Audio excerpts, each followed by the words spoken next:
আসসালামু আলাইকুম। আজকে একটা গুরুত্বপূর্ণ বিষয় নিয়ে কথা বলবো, সেটা হচ্ছে যে পাইলস অথবা হেমোরয়েড। পাইলস কি, অথবা হচ্ছে যে এটার লক্ষণ অথবা এটার চিকিৎসাটা কি।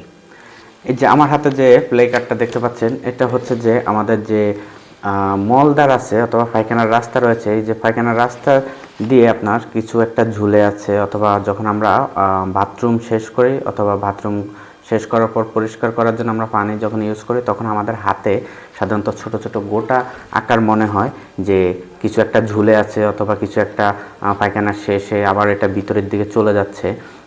আর এটাকে আমরা সাধারণত পাইলস অথবা হেমোরয়েড বলে থাকি। তো এটা কেন হয়? এটা হওয়ার কিছু কারণ রয়েছে। যেমন আমাদের এই পায়খানার রাস্তার মধ্যে আপনার অনেকগুলো ভেইন রয়েছে অথবা রক্তনালী রয়েছে, এছাড়া মাসেল অথবা হচ্ছে যে মাংসপেশি বলেন অথবা লিগামেন্ট বলেন, অনেক কিছু রয়েছে। যখন হচ্ছে যে বিভিন্ন কারণে আমাদের এই ভেইনগুলো মোটা হয়ে যায়, এখানে রক্তের চাপ পড়ে যায়, তখনই এই ভেইনগুলো সাধারণত ঝুলতে থাকে দিনকে দিন, অনেক দীর্ঘদিন পরে যায় এটা সাধারণত আপনার ছোট্ট বল আকার ধারণ করে। যে আমার হাতে যে কার্ডটা রয়েছে, এই কার্ডের মধ্যে আপনার এই পাইলস হওয়ার কারণ হচ্ছে যে, যেমন হচ্ছে যে লো ফাইবার ডায়েট। তো এটা হচ্ছে যে, যেমন হচ্ছে যে আঁশযুক্ত খাবার কম খাওয়া, যেমন হচ্ছে যে সবসময় মুরগি মাংস অথবা হচ্ছে যে গরুর মাংস, ডাল, এগুলা খাওয়ার কারণে সাধারণত হচ্ছে যে এরকম বাথরুম কষা হয়ে যায়, তখনই আমাদের পাইলস ডেভেলপ করে। এছাড়া পানি শূন্যতা, পানি কম খাওয়া, এর কারণেও হতে পারে। এছাড়া ক্রনিক কনস্টিপেশন, দীর্ঘদিন ধরে যদি পায়খানা কষা হয়ে থাকে, তখন সাধারণত এই ধরনের পাইলস অথবা হেমোরয়েড হয়ে থাকে।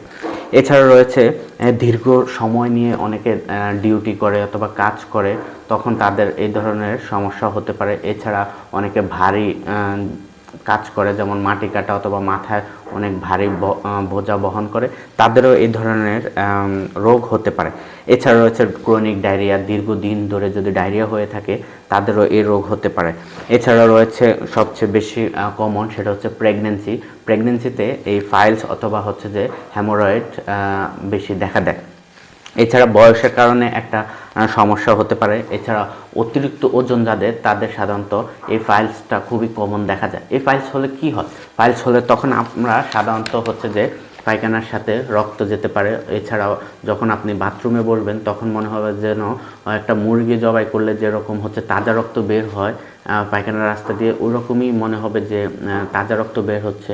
আর এটা ব্যথা, কিছু ক্ষেত্রে ব্যথা কম, আবার কিছু ক্ষেত্রে ব্যথা থাকে। যখন আবার ব্যথা মনে হয় কোনো গোটা না, তখন আবার আমরা অ্যানাল ফিশারও মনে করে থাকি। তো এই পাইলস যখন দেখা দেয়, তখন হচ্ছে যে আপনি যদি সঠিক চিকিৎসা করেন, তাহলে এটা থেকে ওষুধের দ্বারাই আপনার মুক্তি হতে পারেন।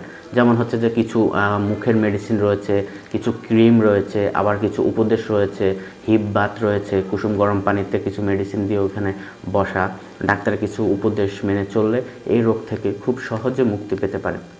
আশা করি বুঝতে পেরেছেন যে পাইলস অথবা হেমোরয়েড কী এবং এর প্রতিকার চিকিৎসা কী।